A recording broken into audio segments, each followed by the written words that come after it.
Hi, my name is Corinne Bloom, and I'm a life coach and mentor. And today I want to talk to you a little bit about resilience. So many of us in our lives might feel like life is happening to us rather than through us. And what I mean by that is that life becomes a series of events that we react to. And we either react well or we don't react well. Or sometimes it's neutral.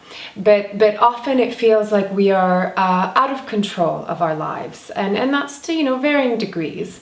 And part of what plays into that is a certain level of trust and faith in our life, but it also has to do with how much are we engaging with our lives so that we're actually a part of creating our lives rather than sitting back and having life happen to us. But resilience really comes in when we look at how do we choose to react to what comes towards us. So I like to really look at how does life move through us rather than to us, because when it comes at us, life happens to us, it often feels like it could just slap us in the face, or we run into it like a wall, and there's a certain helplessness to it and we don't know what to do with it. And so that's when we often go into reaction mode. We react, we're triggered, our wounds come up, our beliefs come up, and there's a certain level of feeling out of control.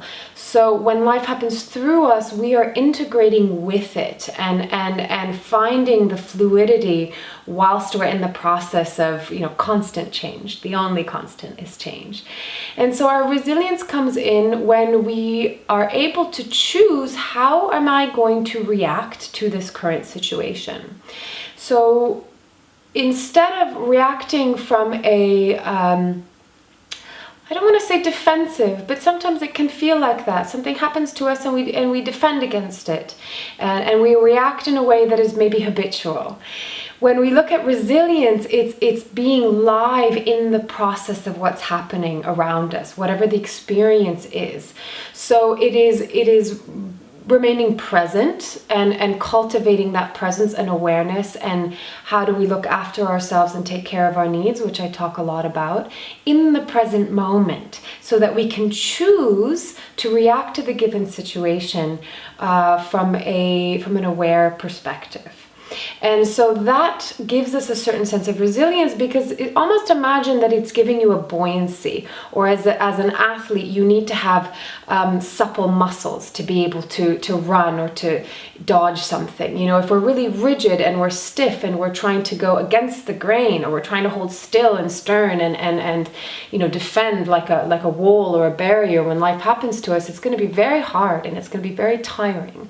So one way of looking at how do I build resilience is thinking when we're facing something, especially something that's really challenging, asking the question, what am I, in this experience, what am I here to learn? How am I going to grow in this experience? And this is a tricky one, because we can get really stubborn and our ego likes to say, nope, I know everything, I'm right, I don't want to learn anything. But really practicing humility and humbleness in the moment, and trusting, going back to that sense of trust that whatever is happening to us, we can handle, and that it's here for a reason. And the reason might be to learn how to shift it and to transform it. That's fine too. We don't have to just deal with what we're given, but we do have to face it.